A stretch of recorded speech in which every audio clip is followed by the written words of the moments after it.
Chapter 90. Virginia carefully opened the door to Jeremy's room. She was glad he left it unlocked, so she didn't have to knock. She slipped inside to wake up Craig. She heard Jeremy's alarm go off from downstairs in the kitchen. As soon as it began, it stopped. She shook her head and climbed the steps. She knew her sleepy-headed son reached over and shut it off. Although Craig claimed to be a light sleeper when he first came to stay with them, Virginia discovered he slept like the dead. For the first time, he felt safe enough at night to drift into deeper periods of sleep than ever before. She stood above the 3 sleeping boys in her youngest son's bed. They looked cozy. She would loathe to wake Craig at all. Herman was on top of the covers in his underwear. His head was down at the foot of the bed. Jeremy and Craig were laying face to face, their foreheads touching. He's such a handsome boy, Virginia thought, tenderly touching the dirty blonde hair hanging in Craig's face. Jeremy seems to honestly care for him. Craig was the first intimate friend her son ever made. It was unrealistic how Jack could hurt him. What kind of man treated his son that way? Virginia was glad her husband went to bat for Craig, and that Jeremy convinced him to let them help. She leaned over and kissed his cheek. Craig's eyes fluttered as he woke. Virginia envied his long lashes. He smiled meekly up at her. She whispered it was time for him to get up and get ready for work. Today would be the first shift he worked without Jeremy. He promised to try and get done in time to see the last part of the game. There was a trailer due in at 11, the same time the game was scheduled to start. Craig had to unload it. A big job for such a little guy, she thought. As he slipped from under the sheets, she smiled. Craig's body was toned. He was going to be gorgeous when he grew up. The girls would just die for the open warmth of his smile. She helped him stand. Craig tapped Herman on the back to get him to move out of the way. He stirred and rolled over. Craig selected an outfit from some of the new clothes Virginia gave him. He wished he could wear them all. He thought they were incredible. She moved into the hallway. She stopped by Chris's door, where she heard Chris tell Sandy it was okay for him to shower first. Virginia shook her head and smiled. Chris will give anything for a few more minutes of sleep, she thought. She went downstairs to brew some coffee. Chris would want some, and so would Matt. She wasn't sure about the rest of the boys, so she made a full pot. She set bowls on the table, a gallon of milk, spoons, and some boxes of cereal. The boys filed downstairs looking groggy. It served them right. She heard them sneak out last night. She said nothing as they crowded around the table and poured some breakfast. "Can I have some coffee, Mrs. McKee?" Matt asked. He yawned and rubbed his shining blue eyes. "Me too," Derek yawned. "And me?" Teddy asked, shaking his head, trying to clear the cobwebs. He felt woozy and detached. He couldn't hear Miss Adler's voice in his head anymore. That scared him. "Hello?" he thought. "Hello?" "Okay," Virginia sighed. "How many of you guys want coffee? Raise your hands." Every hand at the table went up. She mumbled, "Oy vey." Henry chuckled. "You'd make a good Jew, Mrs. McKee. My mother says that all the time." "Our mother always says, 'Ay Dios mio,'" Ricardo yawned. Max snickered. "With my mom, it's always, 'Lord, give me strength with this child,'" Matt exclaimed. They all laughed. Even Virginia. That one she'd heard. Teddy nodded. "Mine always says, 'Shit on a stick.'" Matt laughed so hard he fell out of his chair onto the floor. Teddy blushed as the rest of the group joined him in whoops of laughter. Max reached out and helped Matt up.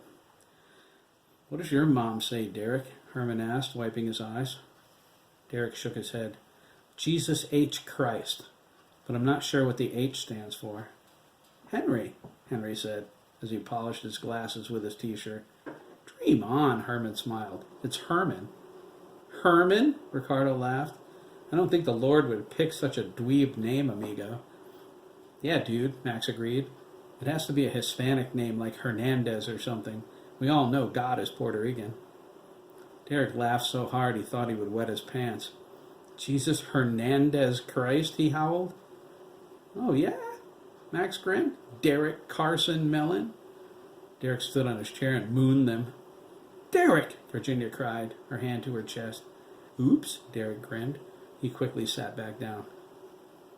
God, Matt said. You're never going to keep your pants up, are you, Mellon? Not when you're around, big boy, Derek lisped, bending his wrist. Everybody laughed, but when they remembered Chris was in earshot, they went silent. Derek covered his mouth. Ricardo lightly cuffed him. Virginia cringed. She hoped politeness was their motivation, and not that Chris was insecure about his sexual preference. At least the boys knew about it. She wasn't keen on the idea of discussing it with the other parents, especially Cynthia or Linda. Susan was okay. She was a liberal, too. I heard that, Derek, Chris called from the top of the stairs. The whole room groaned. How could you cheat on me after all the nights we spent together? Derek furiously blushed as he laughed. The group followed his lead. Virginia smiled with relief. God, Ricardo cried, look at Lobster Boy. Derek's face looked like he was going to explode.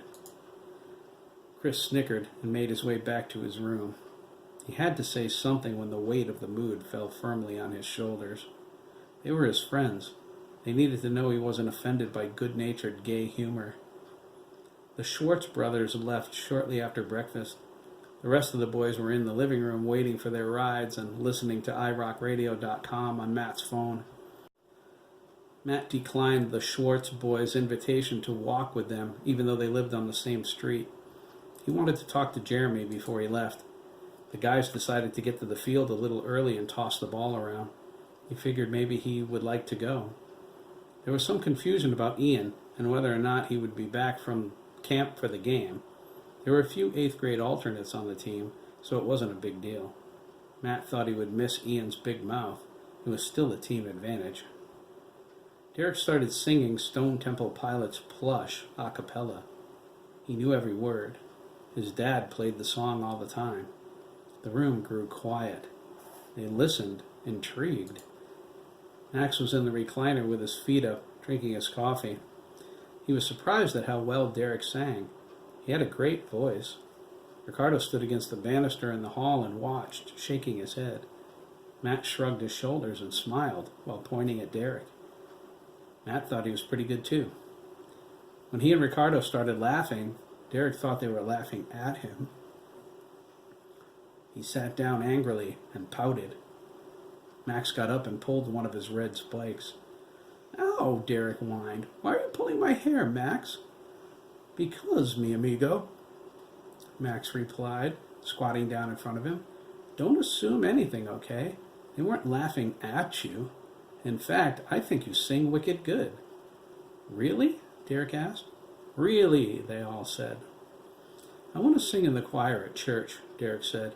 My mom thinks it's a good idea. They told him he should. So did Virginia, calling from the kitchen. Matt climbed the stairs to Jeremy's room. He found Craig standing half nude. He had a shirt on, in front of Jeremy's closet door mirror, combing his hair. Jeremy was lying in bed watching him, grinning wryly. He felt the comb going over his scalp as if he were the one using it. Craig sensed Matt's entry and quickly reached for a towel.